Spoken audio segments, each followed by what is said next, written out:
Sunday, you know what that means. It is another episode of Unturned Pages. We are back. We have a returning guest this week. But before we hop into that, how are you, Alicia? I'm doing good. Just did a little yard work out front today, but I had today off, so I took that time and I slept in for once because I had no appointments or anything, and I'm always busy, so Right, it was enjoyable for sure, needed. right. As I'm sitting here with my knee propped up and icing because I probably tore my meniscus. You put Fundy. icing on your knee. I'm Who- icing my knee. Who's gonna lick off the icing? I don't know. The dog?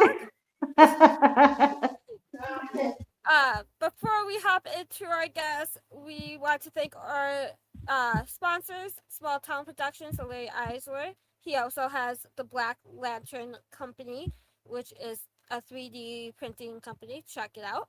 We have Breaking Fate Entertainment, Willie Atkins. We have Reaper Paranormal out of Minnesota.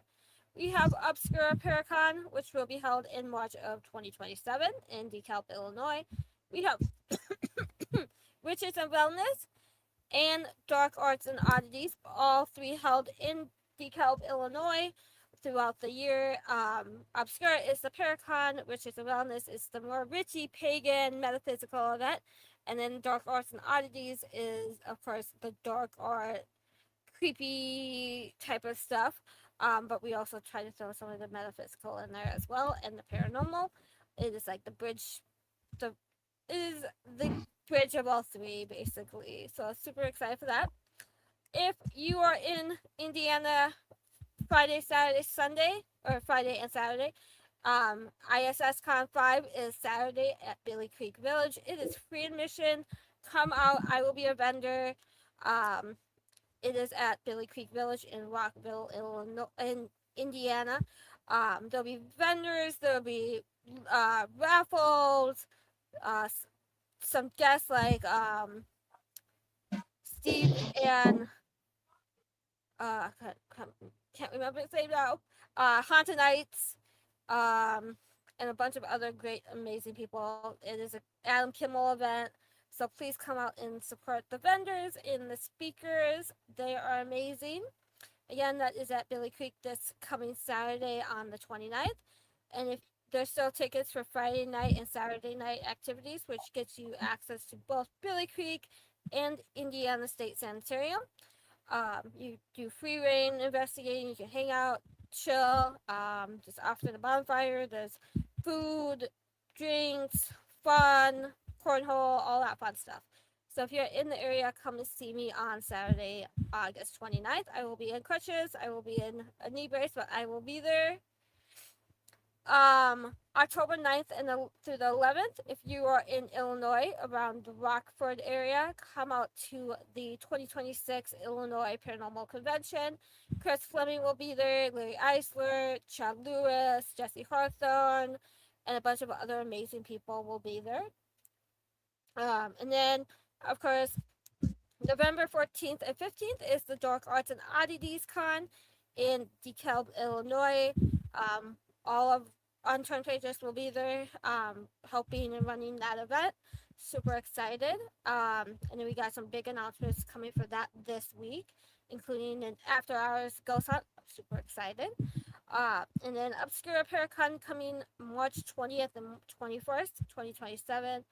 All held, both held in DeKalb, Illinois, at the Orchard Hall in on the university campus. Super excited for that. Let's see here. Next slide. Oh, we're not going back into that yet. So our guest tonight is a returning guest. It is Jenny Seabell. We had her on a few months ago to talk about crystals and magic. But tonight we are going to dive into her newest book, Divergent Witchcraft, an exclusive approach to making magic. Oh my God, I can't talk today. But you guys probably all remember her. She is amazing. She is an author, a witch, a creator. She has created some decks. She's written books. She has her own coven.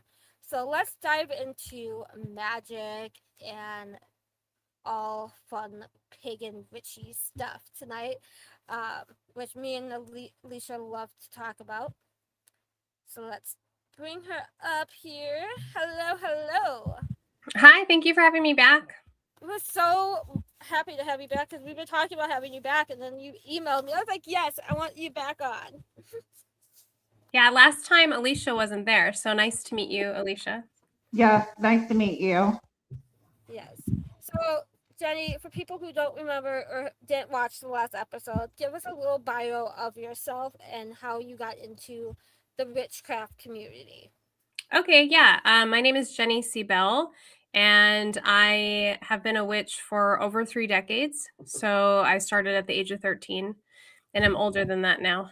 And that's as good as we're going to get on that.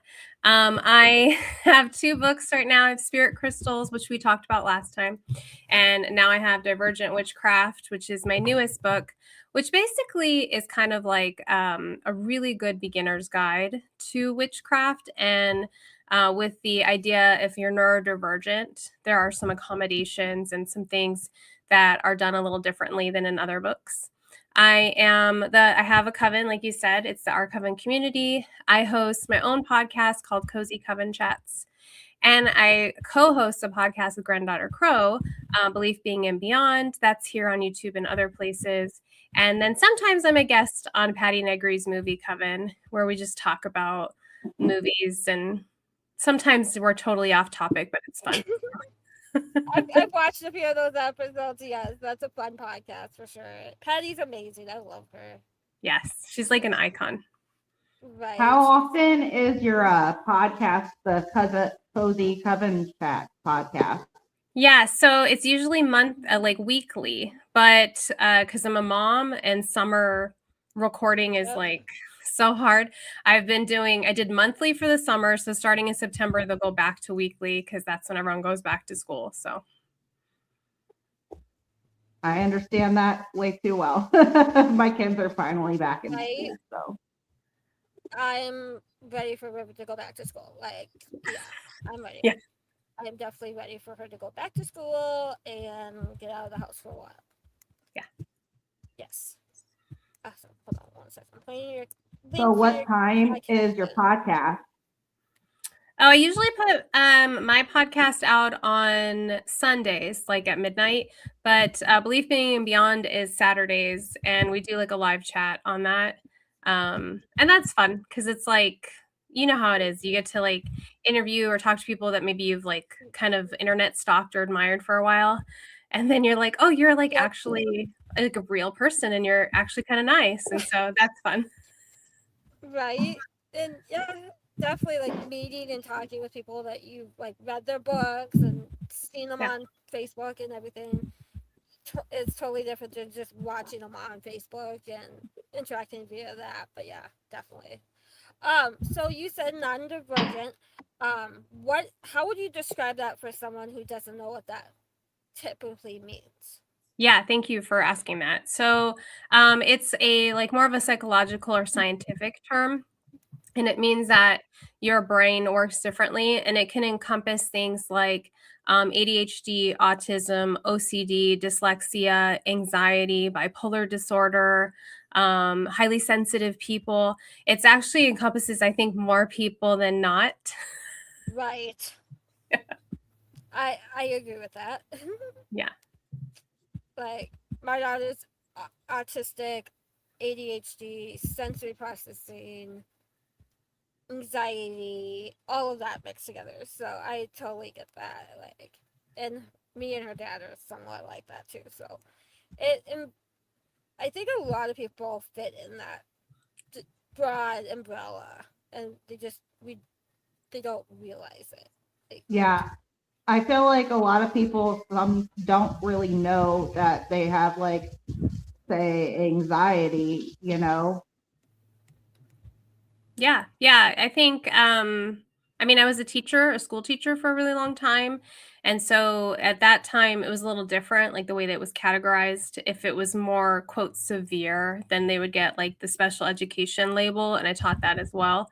But now, like, it seems like we just know or understand more, or more people are becoming aware, I guess, through like social media too. Like, you know, like I never got diagnosed. I was diagnosed with dyscalculia, which is where you mix up numbers, but Oh. nothing else as a kid, even though like I was so anxious and definitely like spacing out all the time. I met all the markers, but because I was a girl and I was quiet, no one said Yep. anything. Yeah, it took me 4 years, almost 4.5, 5 years to get my daughter to be diagnosed with autism, because her ADHD was so bad, it was masking the autistic aspect. And the doctor who did the testing was like, girls often don't get diagnosed as soon as the boys because the the triggers and the identifiers are so different between boys and girls. So it took a lot of testing and a lot of time to get her diagnosed, but we finally did. And boy, once you have that diagnosis, it can help so much getting the services the kids need or even the adults need, um, to better and understand what's going in their minds. Like River, she's almost 9 now, and she's just realizing that she's not like the other kids in her class. And um, we have her teachers and I always have to have that discussion. Like, your brain's wired a little differently. Things will come when it comes. It's not like this autism is a bad thing. It just makes you special. Yeah, it's just different. Yes. And I think like I love our like the new generation of parenting that's like doing that, like just saying it's just like a superpower, it's just different. Yep. It's so different than when I was a kid. Like people use the R word, and it was like scary to get a diagnosis because you didn't want to be in the other class. Everyone knew, all the kids were like, oh, you're in that class, you know. Yep. So different Yeah. world. Yeah, definitely. When I was in school, I was in the special math and special reading, and like you said, kids looked at you differently because you were in that class, and that was third normal kids. You were always with the other classes, getting their special help. Um, Derek asks, "Do you think putting a spell on someone out of really relatation? Oh my god, I can't talk tonight. Retaliation. Or get at them, does that come back in a negative way on the person doing that spell?" I think that's totally up to you and your belief system. You know, some witches believe in karma, which is not witchcraft, right? That's like Right. another form of spirituality. And so some witches really believe in that. And if they do, then they're going to tell you absolutely it comes back to you. A lot of more modern witches take the approach of, you know, it's kind of up to like you and your path. So if you want to do something, there's alternatives, right? So if you, instead of like hexing someone or cursing someone, there's things where you could like put their name in the freezer, which Oh is yeah. like Yep. a form of, you know, some people might say like, you know, kind of a hexing or cursing, but it's very mild. And so there's like levels to what you do. And so it kind of depends on like your comfort zone, what you feel good about, like with your own self. Like, do I feel comfortable? Like, is this, you know, like, do I feel like this is the right reaction? Because really, like hexing, cursing, and stuff is a form of self protection, it's a form of It boundaries. is. Yep. And so it's kind of like your perspective. So I personally like, I say live and let live, and like you do what feels good for your practice. But yeah, not everybody feels that way. Right. And then I feel like sometimes, you know, things happen in life, whether it's the person that did the hacks or the curse or whatnot, and then say the one of the family members says, "Oh, this is because of what you did," like somebody getting sick, like sickness. It just people get sick all the time, you know, like so it's not always because it's rebounding or whatnot, you know, life is life. Exactly. And if you do a lot of self protection and protecting your own self, you're warding your house, you're protecting your own energy, and you're doing all those things and those precautions, and things aren't going to like bounce back. That's kind of like this old idea of like the threefold law. Like anything you do comes back to you 3 times. And most witches have gone away with that. Like, I don't know many people that believe in that anymore. Right. So going back to your new book, how does this book fit in with like the witchcraft and the metaphysical realm? Like for someone who just, let's say they're at Barnes Noble and picks it up, what can they expect or read in that book? Yeah, so it's definitely good for beginners. So if you're someone that's like been interested in witchcraft but have found other books not really, like, a lot of books just kind of assume that you know certain things. Mm-hmm. And this book assumes you don't know anything. And so it takes you through, like, what is meditation? Why do we meditate? What is journaling? What's a book of shadows? How do you write a spell? How do you create a spell? And how do they work and why? Like, what does it mean to work with stones or animals or plants? It really answers a lot of those questions that like new witches have, but never get answered. Like they just, like, these books think like, oh, everybody already knows that, Right. but they don't. And so it answers a lot of those questions. Mm-hmm. Definitely. Oh, And that's what I liked about it. It was like very like beginner based, like answers like the basic questions, but also in a way that people who are on the spectrum or neurodivergent can actually understand. so people out there that think that witchcraft is evil and witches are bad, you just outlined some stuff that people would say, what, that's witchcraft? What do you tell somebody who says that witches are bad, witches are evil? I think, it's in the culture. So we are going against the grain. I could call myself something else. Most of us could. We can call ourselves like a healer or spiritual person or this or that. I use the word witch as kind of like a reclaiming, but it definitely has a negative connotation because of years and years of like fairy tales and movies and television Right. shows and news. And so, it's in the culture to go, okay, and it's not just American, right? Because you have like in like Mexican culture, for instance, you have like a brujeria, which is like witchcraft, and then you have like I'm not the best at Spanish, but curandera, which is like a healer. But they do similar things, but like a lot of times the society reveres the healer and they kind of like fear the witch. And so I think it really comes down to perspective. And so I'm never here to be like, arguing it for the sake of witchcraft. It's not for everybody, and I'm okay with that. Do I think that what I do is evil? Absolutely not, but that's my perspective.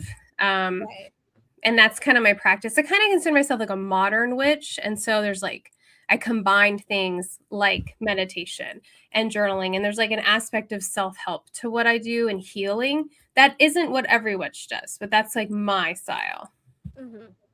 So I see that you mentioned like animals in witchcraft and like nature, like water, earth, air, fire, stuff like that. Um, do you feel like witchcraft and spirituality kind of combine with each other? Yeah, I feel like they intersect, occultism, spirituality, and witchcraft are like 3 branches of kind of alternative spiritual practices outside of like the Abrahamic religions of Christianity, Islam, and like Yeah. Judaism. And so, like, there's a lot of crossover. I myself have had a lot of experience with other things. So, when I was writing the book, I was like, I can't just write straight like witchcraft because it really is hard to even say what is that anymore based off of Right. like society and everybody's borrowing and social media, everyone's sharing. And so, yeah, I think it's all like very interrelated. And people do definitely get offended. Like if you call like a new agey person like a witch, like I'm not a witch, right? Right. Well, I feel like, and some witches will get offended and be like, "Oh, it's kind of new agey." Like, no, it's not. I Right. personally kind of see it all kind of meshing, but that's not everybody agrees. So Right. So, what would you say, like, um, say the hardest thing is for a neurodivergent practitioner? I know for like me, meditation's like super hard. Like my ADHD would be nope, can't do it, can't focus on one little thing like meditation. So what would you say the hardest thing is for a not neurodivergent practitioner? Yeah, I say definitely meditation. The other one is being overwhelmed or avoiding being overwhelmed. So I have a chapter on meditation. That chapter really focuses on like accommodations and alternatives to meditation, right? So, like, instead of just the sitting still and being quiet, like, let's go for a walk and look at nature. Let's color. Let's do a collage. Let's, do some kind of exercise, but like meditatively. Let's, do beadwork meditatively. Let's cross the stitch. Like, there's ways to do meditative things without being like sitting still and whatever. Because a lot of people, even if their mind isn't busy, their bodies ache. And it's really hard for people to be in a still position. Yeah, like we're not thinking about, like, a lot of people don't take into account like chronic illness and chronic pain, and that's really hard to keep in like that cross-legged position. Like, some people just can't physically do that. So I think that's really hard. And then overcoming overwhelm. A lot of new witches will tell me like, I feel so overwhelmed because there's like so much information and a lot of it conflicts and they don't know where to start. They don't know what's true. They don't know if they're going to Right. summon something they shouldn't. They get scared. It's like, Yep. and so it's overwhelming. Yeah, it absolutely is. I totally agree. Um, I know, like me, like coloring, like when I had my hand surgery, when I had my one hand up the whole time, I was coloring with my other hand just to try to like get my mind off the pain and like focus on something. Because me, I am not the one that sits on the couch and does nothing. I like to be moving. I like to do things so my brain doesn't keep going. But with me being like forbidden onto the couch for 2 weeks, I was like, this is not good. This is not me. This is not what I do. But like you said, coloring and like doing things that kind of like doesn't involve you sitting crisscross and focusing on one thing, but doing other things that help you relax and get into that meditative state. I Yeah. totally agree with, yes. So, okay, I was going to ask for those people, trying to find out some type of technique for meditating while at work, like you can't get up and just leave, or maybe you can go to the bathroom or whatnot, just to get away. What are some meditation techniques that you can do where you can't necessarily go here or go there? You're confined to an area. Yeah, that's a great question. So I think, the whole purpose of meditation is to bring you into the present moment and to make you feel like calm, right? That's why most people are turned to it. They're like, I'm stressed out, like I want to do something that helps lower my stress. So the goal is to get in your body. And so I think that simply, like, if you're just sneaking away for a moment, placing, like, if you can, one hand on your heart and like feeling your heartbeat, one hand on your belly, and then just taking deep breaths and then letting it out in a straw breath. So a straw breath is like you make your mouth like a straw. So you take a deep breath and then you go. And when you do that straw breath, it actually makes you do the exhale slower than you normally would. Even if you push as hard as you can, it's going to make that exhale slower. And when the exhale is slower than the inhale, immediately brings your parasympathetic nervous system like to the forefront, and it starts to go, oh, okay, we're relaxing. Another thing is when you're really stressed or anxious in a moment, is looking up at your ceiling, where the ceiling meets the wall, that line, and just like putting your eyes at that level and just like really looking around. It'll automatically de-escalate like the anxious or the stress of the moment. You'll start to like calm. I used to use that with students a lot, that had like a lot of anger issues. Be like, okay, we're gonna look up, we're gonna, because it just relaxes the body. Definitely. I know Derek just asked a question. So, can you use healing spells and natural earth minerals for healing sickness and body pains? Do you have like a ingredient book for those type of things? Yeah, that's a fun question. Spirit crystals, I talk more about crystals and using them for healing. In this book, I talk a little bit about working with plants and crystals, but not as in depth. But I am a Reiki master. And so some things that like I think about when someone's like, okay, how do we do healing? With especially with like people that live with chronic pain, it's like a mind thing. Yep. Like we could sit there and we can think about our pain 24/7 Oh yeah. because it's there and it's present. And so for a lot of us, it's like about learning how to calm the mind and work on a kind of a level of acceptance with it, and then taking those moments of deep breath or whatever to kind of work on healing. But I think the number one healing stone for pain is, like, I would say probably rose quartz, because it's a softening. And so Yeah. that's a nice one to keep like by your bed, like especially if you have trouble sleeping. And then if you feel like I just need like a little extra healing, like put it on your heart space and like do some deep breaths. And like I like to envision like whatever stone you're working with. And if you can, if you're a visual person or you can sense it, the color of that stone kind of like encasing your aura. So like the rose quartz is like in your aura, in your energy, and then asking that energy to heal you. And I think that's like something that people can do so easily at home. Oh, absolutely. Yeah. I agree with the rose quartz as well as clear quartz and amethyst for Yes, sure. Yes. those are Wow. some favorites. Yes. Yep. Hold on. The cat just attacked me. I was moving my knee and it's like the cat all of a sudden went claws first. I'm like, oh my god, no. They're trying to lick the icing off your knee. That's fine. Yeah, he is. He's probably like ice, water. But yeah, what was I just gonna ask? I saw that you were just at the Rayleigh House Yes. in California. How was your experience?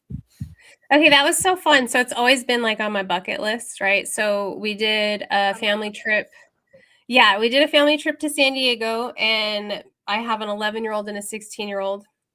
The 11-year-old was like, I don't really want to do that. So we did a day tour. That was the compromise. Like the night tour is a little more in depth. And he was like, no, but I'll do the day.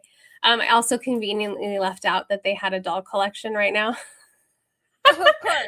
Of I course they told do. them, I was like, I'm not sharing that information.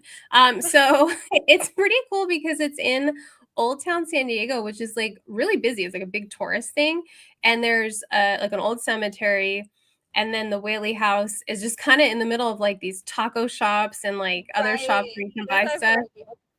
Yeah, it's like so, but you go there and like the people are dressed in kind of like period pieces, and they do like a like with the day tours kind of cool because they give you like a little background, and then they just let you be on your own. So you can be there as long as you want, taking as many Oh, pictures that's as you want. awesome. Yeah. Yeah. And we all felt something like at the top of the stairs, there was a bedroom to the right. And like as soon as like we got there, I was like, oh, I feel something here for sure. And my son, he was like, I feel like sick to my stomach. I have a headache. And my daughter's heart was racing, like all signs of definitely something being there. And then we learned that both Mr. Whaley and his daughter like to haunt that area in particular. And so it Oh, was kind wow. of like confirmation because they're still young and they're still like kind of like Right. learning. Yeah. But it was kind of fun because they were like a little freaked out by it all. And so right down the street is like this really nice church. And so I took them in there and I like got holy water and I was like, okay, you can like cleanse yourself and feel like all like whatever you picked up there is gone. And then we Right. had like a laugh and then we had tacos and it was fun. I know. I saw Yay, your TikTok and I taco. was like, I'm so jealous. Like, I want to go. My friend went there early this year, and I'm like, her son, like, they were out in California, and he goes, "Oh, we're close to San Diego. Let's go to the Rayleigh House." And she's like, "You want to do something paranormal?" And she's like, he goes, "Yeah, I've been researching it for like the last year." And she calls me up. She goes, "Have you ever been to the Rayleigh House? Have you heard things about the Rayleigh House?" I'm like, "Yeah, it's one of the most haunted houses in America." Why? She goes, "Oh, we're doing a night tour." I'm like, "You paranormal? What?" And she goes, "Yeah, her, her, my son's making me go." I'm like, I kind of am very jealous at this point. And she goes, we have to go back and do an investigation according to him. I was like, I will bring all my toys. Yeah. Like, I will bring all the equipment and we will do it. And she's like, I will be out in the car. You two go have fun. I'm like, oh, I will. If I ever get out there, I will totally do that. Yeah, there's a lot going on there because there was like several of the family members died, and then it was where the gallows were. So, I mean, it's like a lot going on. There's like definitely a feeling of unsettled people, like it's not settled. And then now they have this kind of ghost doll collection. They were all from the 1800s, and they no. were I don't yeah, like haunted dolls. The dolls freak no. me out. Like, every My haunted kids location has dolls now. And I'm like, no, why? Yeah, Like, my I kids, don't I do did not dolls. tell them because they were like anything but dolls. But they do know better. I'm like, just don't say no to not to say anything. Like you don't say anything Yep. negative about the dolls and whatever. So they just quietly like looked at them and moved on. Yeah, it's like now every location we go to has like a doll room. I'm like, what is up with this doll concept? Like, not every doll is haunted. I'm sorry, but no. And the dolls they often get are the most creepy looking things in that you can find. Like, no, I'm good. No, put her back. Put her back. I'm not playing with dolls. But like the Bailey house isn't that far from Queen Mary either. Like Yes, I've that. been there too. Yep, I want to go there. Like I went to Winchester, the Winchester Mystery House, and Alcatraz in October, and that was so much fun. But we didn't get down to like down part of Chicago, California, because we landed in SFO, and then we went and spent a day at Alcatraz, and I did both the day tour and the night tour. And let's just say, night tour creeps you out. Like, I that bet. place at night is creepy as shit. And then we went up to Virginia City in Nevada and spent a few days. But I'm like, I want to go to Queen Mary. I want to go to the Bailey House. I want to do all the haunted things down that way. And then, of course, Disneyland's not that far. Hello, hello, hello. I want to go. But California has so many cool places that's haunted. Like the Yeah. Preston schools up in California, too. Yeah, that's only about 5 hours from me. So we just watched The Devil's Backbone for Movie Coven. And then the producer was like, have you ever been here? Because it's not that far from you. And I was like, no, but that's on my list now. They do tours. Yeah. Yeah, because I'm in Southern Oregon. So California, like Northern California is not far. But that looks like crazy. Like it's like so preserved in time that I definitely want to go there. That's what I've heard. So when I come back to California and I get to California, I'll have to hit you up and be like, let's go to Preston Castle. Right? It Let's seems, do it. I don't know. That seems like super fun. We do a whole haunted weekend. Speaking of Oregon, I know Halloween Town, the movie. Is that far from you where the set was? Because I knew they do like Halloween, like they do it all out and stuff every year. Yeah, we're hoping to go this year because we haven't gone yet. So it's in a town called St. Helens, and it's where Halloween Town was filmed, and they take the pumpkin out for October. And then they usually have like some minor person from one of the movies. But like we're big fans. We watch all the movies every year. But also in that town, Twilight was filmed, and Bella's house is there. Yes. And then you rent it out at the Airbnb. Yeah. And then not too far from there is Astoria, which is where the Goonies was filmed. So like I want to do it all in like you have the beach there too that both films were filmed at too. Yeah. That would be so much fun to do all that area. Yeah, I want to do it. My friend did it with her kids. They hadn't even seen the Twilight movies, but she made them go to all the stops and take pictures of her. So I'm pulling up a photo. Me and Alicia last weekend, was it last weekend or the weekend before, went to a Comic-Con. And I didn't realize until Alicia pointed it out to me that the mom from Halloween Town was there. Oh my gosh, that's so cool. She is super sweet. Like, she, unlike some other special guests there that weekend, actually would talk with you. Like, you could ask her what her favorite quote from the movie was and how it was to film with the person that played Morny and her mom and everything, and she's super sweet. Like, And she looks so good for her age still. I was gonna say she looks the same as like the last movie. Like, right? Yeah. wow, Yeah, that's awesome. I asked her, I'm like, what was the favorite one that you filmed? And she goes, definitely 1 and 2 with the original Marty, Yeah. Yeah. Kimberly, because they switched with the last 2 movies with a new actress, and I felt like the newer actress wasn't as good as Kimberly, but that was Yeah. just my opinion. No, I agree. I still watch them all every year, Oh yeah, but me too. I agree with you. Yeah. So yeah, I was like, when Alicia's like, the mom from Halloween Town's there, I'm like, I need to get a picture with her. Like, she was one of the cheaper ones the whole weekend to get a picture with, which was Wow. my I'm actually favorite. surprised because I feel like she's kind of a big deal. Oh no, my big deal that weekend. Hold on, I can show you. Okay. More The pictures. person that I melted when I met was like, this is the only reason I went until I realized when I got there who was all there. The person that played Dean from Gilmore Girls Yes. and Sam from Supernatural or something. I don't watch Supernatural. I watch it from The Gilmore. Gilmore Girls, everybody knows Yes, that. That's so good. yes. He was the reason I went because it was funny because it was like a Sunday night, like last minute decision to go. Saw it on Facebook like Jared Padalecki will be in Chicago the following weekend, and photo ops is still available. I bought my tickets, bought my mom a ticket, and I'm like, hey mom, we're going to Chicago. She goes, what? I'm like, we're going to Chicago. And she goes, what? I'm like, the person who plays Dean will be there. And I bought me a photo op and tickets, and I bought you a photo op to go see William Shatner.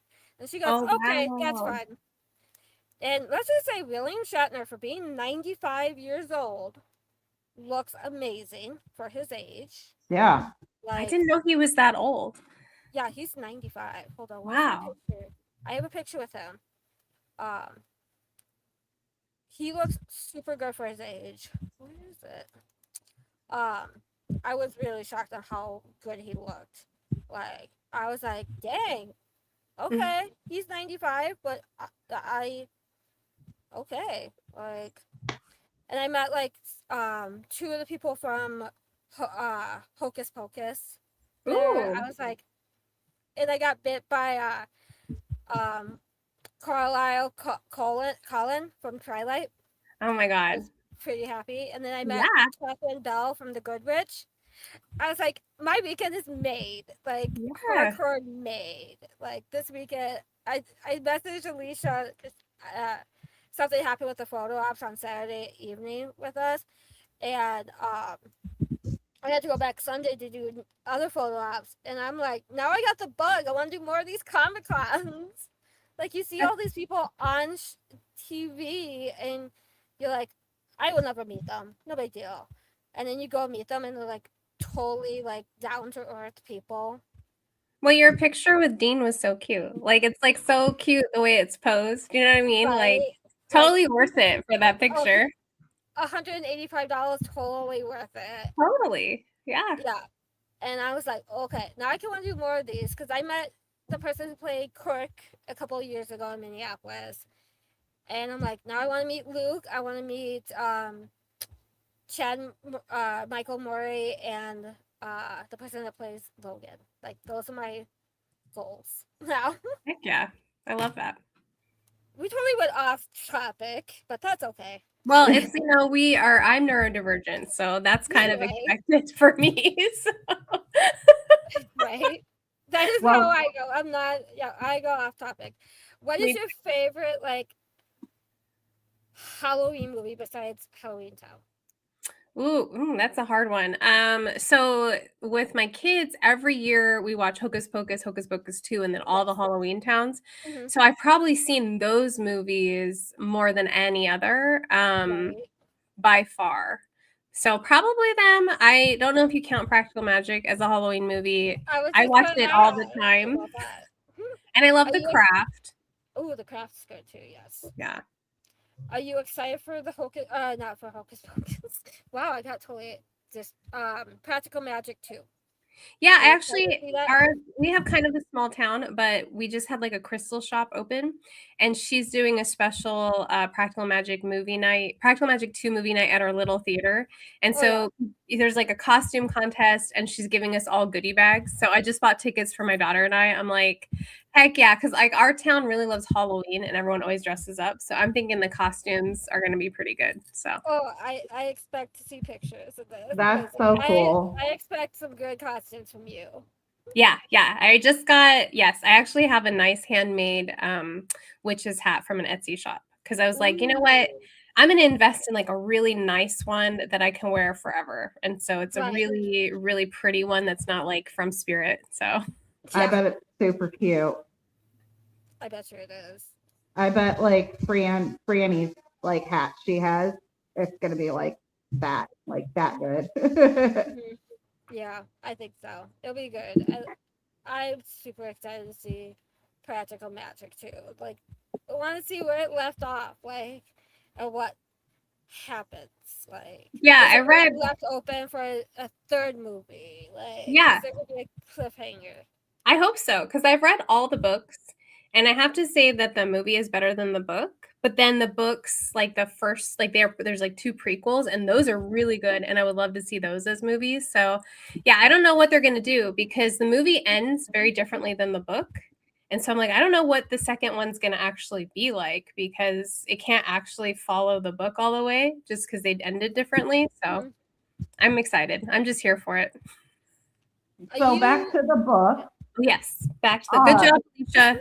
Alicia's like, we gotta get back on topic here. yeah, I'll ring us in. I We was just went looking through totally the off book, topic. It's okay. and you had put in your book about like talking to your crystals or talking to like gardens and stuff. Like, what is the purpose for someone to do that? Like, what's the benefits of talking to your crystals and your plants or whatnot? And like, what can somebody like explain to somebody who's like, what, you talk to your plants? Like, what do you mean by that? And what is the benefit? I love that. So I'm an animist, and not all witches are. So an animist or animism, basically the way I describe animism is like in Beauty and the Beast, how everything's alive in the castle. That's what an animist believes. Like we believe there's like a house spirit. I believe every tree and plant has a spirit. I believe every stone has a spirit. I do believe animals have spirits and souls. And so talking to each of them is like as a way to connect to the spirit there. And so, people have done like scientific things showing that, like, if you talk kindly to your plant, it flourishes. If you talk negative to your plant, it dies. Like, plants especially really pick up on vibrations, and stones do too. That's kind of like the whole point of spirit crystals is to get people to connect with the spirit in the crystal instead of just being like, okay, I need a stone for this. Like, I'm just gonna grab the stone. Okay, stone, do this thing for me, and then forget about it. Instead, it's like, okay, I found this stone. What is this stone trying to teach me? Like, what? It's like a conversation. And yeah, it's for sure not for everybody, but the world is so much more fun if you go outside and you get to like talk to the trees. Like, even people who aren't witches, I did a silent retreat, and that person was Buddhist, and she's talked about how when she's having a bad day, she has a tree in her yard that she tells all her troubles to. And she just like goes over and is like, I'm having a bad day. And then she just tells the tree. And then she asks the tree to take it away from her. And then she goes back to her regular life. And so it's like a form of meditation, it's a form of spirituality. And it's fun. I think it's like, I don't know, like I always try to explain to people that like witchcraft is fun. And if it's not fun, then maybe you need to try it a different way. Like it should be fun and It should playful. be fun. Yeah. Yeah, it should be fun. You should feel happy after you do things. Like not always. Sometimes there's some really serious spell work or whatever, but it's fun to like see the world in a magical way, I think. Mm-hmm. Yeah, So, I have a garden at work, and I do a garden every year. And so when I go out to the garden and I'll see a new bloom, I'm like, oh, you're so beautiful. I'm like, look at you, you know. And the other houses that I work for a group home. There's 2 other houses in our area that are group homes. They have gardens as well, but mine is the only one that always prospers every year. Yeah, it's all that extra love. Like I have this little cedar tree we got for free at an Earth Day fair, and it has grown so fast because we talk to it. Like my son and I, we are like, "Hey, Cedar, you're looking so tall today and you're growing so good." And he's been doing it since he's a little guy with me, and now it's like taller than I am and it's only a few years wow. old. But yeah, it's like I think gardeners know. Like if you really get out there and you garden, you talk to your plants, like you know the truth. Like you know that they're listening and they're seeing you back in some way. Yeah, absolutely. I agree with that. Crap, I had a question. You know, my ADHD brain's going really bad today, but I can't think of a question I had on top of my head. What is like one simple like ritual or meditation that you suggest for someone who's just getting into like the metaphysical or like the witchcraft realm of things? Like, what is something really simple for someone to do on a daily basis? Yeah, I love that. So I think the easiest kind of spells or rituals, ooh, a little meow meow, is to do or to start with are candles. And you can you can use birthday candles, you can use little tea light candles. Like I get a lot of my candles from Dollar Tree. You don't need the big fancy beeswax expensive candles. Like No, a no. candle is a candle, right? And so something that Right. you just do is take a match and light your candle and just kind of gaze into the flame and like maybe speak something onto the flame if you want to, like not burning your lips, but like saying something like, I light this flame to release the whatever, or I light this flame and I give thanks for this, or I light this flame and I wish for this. And it's just so simple, but we are ritual beings. Like that's part of our Yeah. like reptilian Yep. brain. We like ritual, we like fire. And so those kinds of things like really help us just kind of have like a better day.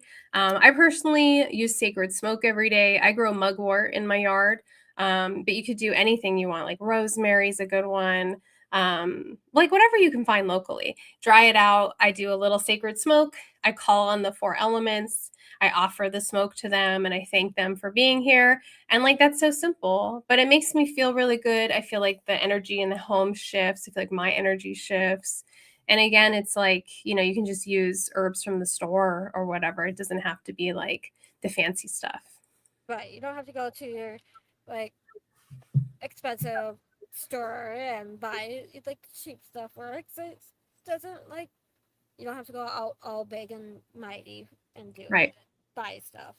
The cheapest stuff works too. There's a way to do it Exactly. on a budget. Definitely. I just probably won't say go on Temu or and get that stuff, but you Yeah, never there's a know. lot of fake crystals on Temu. those websites, even Amazon. I've had people like, is this real? And then I'm like, I don't know, like let's look at it, and then it's plastic or it's glass, and that's a shame. So like if you can with crystals, especially if you can look in person or you read reviews, that's Hmm. really important because there's a lot of scammers, especially with crystals. Yeah, definitely. There's a lot of people that sell the fake stuff, but once you find like a good store or like pagan crystal shop, you know that tech they should be selling the real stuff. Yeah. Uh, like go on Google and search your local crystal shop or your local herb shop, and you can usually find some good cheaper options as well. Agreed. So, what Um, is your favorite thing to do with witchcraft? Just like in general. Yeah. I really like to work with the moons. So I hardly ever miss a new moon or a full moon. And not everybody celebrates both. So if you're like, what does that mean? The moon, we all know has phases, and which is particularly like the full moon, because the full moon is like a moment of power. The moon has reached its culmination. And so it can be like super simple. Like you can just go outside and like look at the full moon and be like, hey girl, what's up? Like, give me some of the energy. But I like making moon water. Everybody in our coven makes moon water, and they always have like a million different things they can do with it. And that's Right. really simple. You can just put a plastic bottle of water out under the moon. Doesn't have to be in a fancy bottle and all of that. And so that's like a fun idea. But yeah, I just like to celebrate the moon, and it can be as simple as just like journaling. Like, okay, oftentimes the full moon brings out a lot of feelings. Like, what am I feeling today? Like, what is this like last moon cycle? Like, I'll go back to the new moon and now to the full moon, and what happened? How am I feeling? And just kind of reflect. It's a good check-in Right. because there's 13 of them in the year, so it's like it gives you pause in the month to be like, what's going on. Absolutely. Keep that journal and do a check-in with how you're feeling, what's going on. And you can do it with like pre-Mercury retrograde and post-Mercury retrograde as well. Yeah, and right now we're in Okay. eclipse season. So we Right. had the first eclipse, which was in Leo on the new moon. This Yep. next one coming up is in Pisces. Now, after this one, we won't have another one in Pisces for like 18 years. Oh, So wow. you are going to probably feel like some kind of ending to something, either on that day or a week or two before, right? Or after. Sometimes the eclipse energy takes a while to settle, but you'll probably feel something because something started last year for you during that eclipse season. That's going to be coming to an end on like Thursday when that happens. Speaking of something eclipses, to end for me. I hope something's ending for me when that happens, because that will be amazing, because that will bring in a closure of something, and I can close and move on. Let's just hope the one thing I want to close will close for me. so speaking of eclipses, how does the moon cut its hair? How? Eclipse it. That's good. I'm going to tell that to my kids after. You need to tell your kids that was Yeah. the reaction would be, what? Yeah. That's how most of my jokes go anyway. Yep, So now I gotta tell that to River and see if she can figure it out. Be like, how does the moon clip his hair? That's it's great. cute. Okay, I gotta show you this one photo since we brought him up. Hold on. What is it? Exciting. What is it?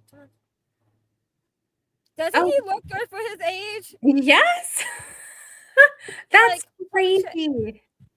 He's 95 years old. Like, holy shit. Wow. What's his secret? I think he does witchcraft I want to too. know. Yeah, I think he's a witch. All those herbal remedies. Yeah.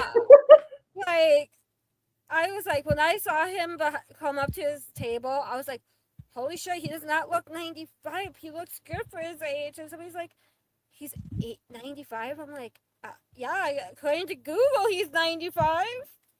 Yeah, he's looked the same my whole life. Right? How is that possible? Witchcraft. Yeah.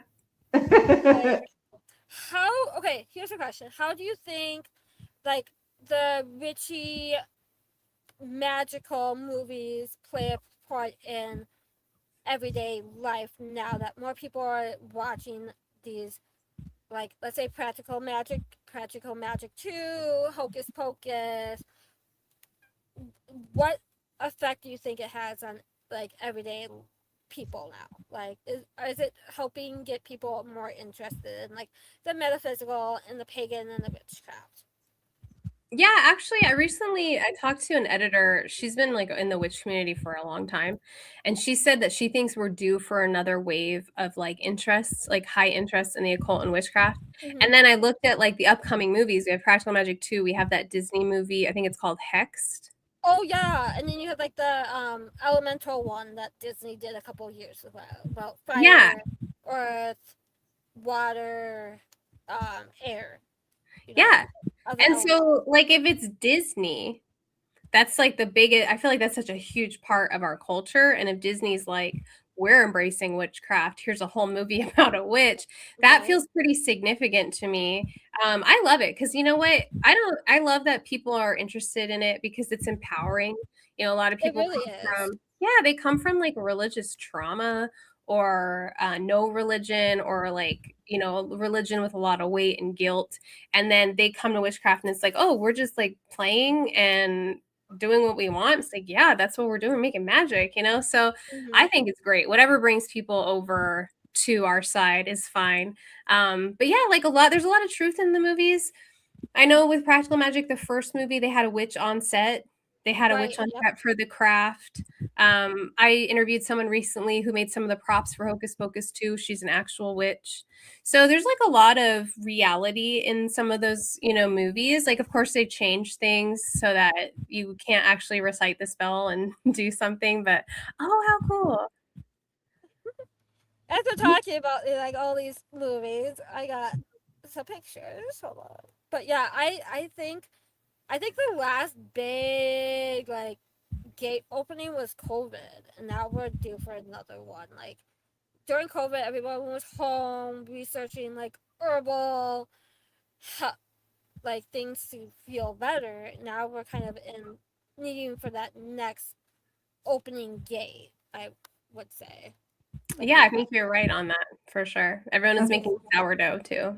Yeah, right. especially because of the economy. Everything is so expensive. We're gonna have to go back to, learning how to do things without the help of, businesses. Yeah, like that's what's great is like witchcraft is so adaptable. You can use things from the grocery store, from your yard, from a walk. Like, you know, I love after a storm, I always go out. Oh my gosh, I love that picture. After a storm, I always go out and just see like what has been dropped. Cause like a Right. really good wind and rainstorm, I'm gonna find like last year my birch tree like dropped a perfect broom. It was like a white birch handle with a bunch of branches, and I'm like, Oh my it god, was like a yes. ready-made broom. I was like, thanks. And then I like took it and added a bow and it was like a Halloween decoration. But yeah, I'm all about that. Like it's become people are kind of sick of influencers and influencer Right. culture.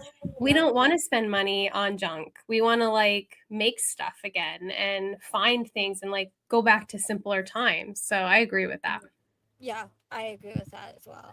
So where can people buy your books? Where can they listen to your podcast? The one that you do, and then the one with Granddaughter Crow. Yeah, so my books you can find wherever you buy books. Both of them have an audiobook component. I'm really proud Divergent Witchcraft. It's a Simon and Schuster audiobook. So that was like Ooh, a really big deal for me. Because that's like, you know, a big time publisher. right. So yeah, so both of them, you know, wherever you buy books, both have an audiobook component, which I was really pushing, especially because of a neurodivergent audience. I like audiobooks, and that does count as reading, so everybody knows. Yes, it does. Um, yes, it does. And my website is jennycbell.com, and you can find everything there. My podcast is Cozy Coven Chats. The other one is Belief Being and Beyond. And they're everywhere you listen to podcasts and also on YouTube. I just started kind of getting on Substack. That's kind of a new game on there. It's kind of fun because there's no hashtags. Oh wow. Yeah, so it feels kind of like more of a level playing field. So I'm Right. gonna be showing up on there more. It's a place where I can write longer articles and kind of see where that takes me. But my podcast is also on there. Any future books coming down the pipeline? Yeah, so I have a third book. Just turned it in to Wiser. We don't have a title because she didn't like the title, which was fair because it wasn't a good title. But basically, the gist of the book is you get to spend the year with me. So we're gonna go month by month and talk about things you can do that month to be in your witchiness, right? So a lot of times witches will say, okay, like great, now what do I do day to day? Like how do I live Right. the practice, or like what's the point? And so that's what I'm doing with that book. So it's like I take you through January. We have card readings for January and different recipes. I talk about the herbs and stones for January, and then there's all these spells and rituals, and then I do all the months. And I'm excited because I like books like that, and so I'm Right. like, I Yeah. want to write a book like that. Yeah. Ooh, I can't wait for that. You'll have to let me know when it comes out, and we'll have to get you back on. Will Heck you yeah. be at any pop-up to sign books or anything? No, I don't. No, I need to do that. That's the one thing I'm like, I do a lot online, and then I'm like, I really need to get out there. I did it my first witchy con this year, and so I'm like, okay, got to gear up and get some more. So, good question. You're making me feel like I should definitely get on that. So, good job. Thank you. No, Maybe thank maybe you. I'll get you out to Illinois next year, and you could come to one of the events that I run. Yeah, And now I saw all the yeah, events you guys have going on. I was kind of like Yes. jealous. Like, dang, you have a lot going on. So I think a witchy like witches and wellness, which you would fit more into. yeah. I think it's gonna be more. I think it like mid-September next year, but don't hold me to that yet. We're kind of working with the venue still, because we did it in July this year, and the students weren't on campus, but it was still a good event. But we wanted to be able to bring more people in, so we're thinking moving it to more like a fall date. Plus, it's more, witchy season. Maybe. For sure. So I'm super excited for that. So I'll put your name down, and if we get the date and figure it out, I'll send you a message. But And she it could will be totally fun. talk about her book. It will be Yeah, fun. that would be super fun. If we could finally meet in person, Right? besides me coming out to California. But yeah, we still need to do that too, though. Yes, we need to take you on an investigation too. That would be But super fun. Yeah. we'll have to figure that out. So, but thank you for coming on. I'm super excited to have you back on again. It's always a fun chat with you. Yeah, this was a blast. I loved it. Even though we Thank you went for off having me on. topic. Yeah, We well, went off that's kind topic, of that's what makes it fun, right? It feels right? more like we're just getting coffee and talking. I like that. Yeah. Right? Yep. I enjoyed talking to you too. It was Thank great. you. Yeah, it was nice to meet you. Yes. We'll have you back on when you bring out your new book, or maybe even before that. But we'll definitely keep in touch. And have a good night. Yeah, thank you.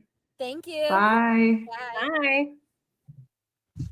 Bye. So next weekend, I don't think we have a show. Hold on. We I was don't just have a looking at- show. What? Wait, hold on. I gotta look. No, we do not have a show next weekend because I'll be out of town. Unless you want to do a show, you can find a guest and do one. And then we skip the following weekend because we were supposed to be on an investigation, but we aren't. Plus, it's a holiday weekend, and I'm not competing with holiday weekends. So if we don't have a show next weekend, we will be back on September 13th. Alicia and Derek will be talking with Jeremy Bouton, who is the common historian. He has a podcast out on Facebook. He is a paranormal investigator, researcher. He's really cool.